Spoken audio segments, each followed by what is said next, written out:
একটা কথা আমাদের মধ্যে মাইন্ডসেট হয়ে গেছে যে আমি পারবো না, আমার দ্বারা হবে না, আমি পারবো না আর আমার দ্বারা হবে না, বা আমি কি জানি, আমার কি গুণ আছে বা আমার কি যোগ্যতা আছে। এর থেকে আমরা পিছিয়ে পড়ে গেছি। আপনার যোগ্যতা নেই, সেই যোগ্যতা আপনি অর্জন করেন। আপনি যে কোনো একটা লাইনে স্পেশালিস্ট হন, যে এই বিষয়টা আমি ভালো করে শিখবো, এই বিষয়ের উপরে আমি আর্ন করবো।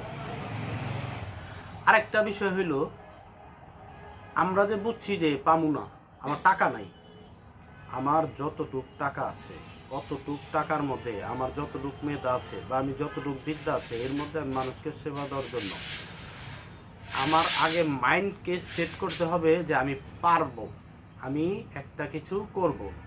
এই যে ছোটবেলা থেকে যে আমরা একটা জিনিসই করে রাখছি, মাইন্ডে সেট করে রাখছি যে আমি কি করে পারবো, আমি আমি তো পারবো না। এটা আপনি যেটা পারেন না সেটা শিখেন। আরে ভাই, আপনাকে এস্টাবলিশ করেন, আপনার যোগ্যতাগুলো অর্জন করে আপনি নিজে কি করে, আপনার কোন জিনিসটার দুর্বলতা আছে, আপনার কিছু টাকা প্রয়োজন, তো আত্মীয় স্বজন থেকে কিছু টাকা আপনি দান নেন, নিয়ে আপনি একটা কিছু শুরু করেন। একটা কিছু যখন আপনি শুরু করবেন, তখন আপনার ব্রেন আস্তে আস্তে খুলবো, ওইখান থেকে আরেকটা রাস্তা খুলবো, ওইখান থেকে আরেকটা। আপনি আগেই যদি ভাববেন যে আপনি লস করবেন, আপনি পারবেন না, এই মাইন্ডসেটটা আপনার থেকে আগে বের করতে হবে। আপনি পারবেন, আপনি আপনি সফল হতে পারবেন, এই জিনিসটা আপনার ভিতরে আগে সেট করেন আপনি। আসসালামু আলাইকুম।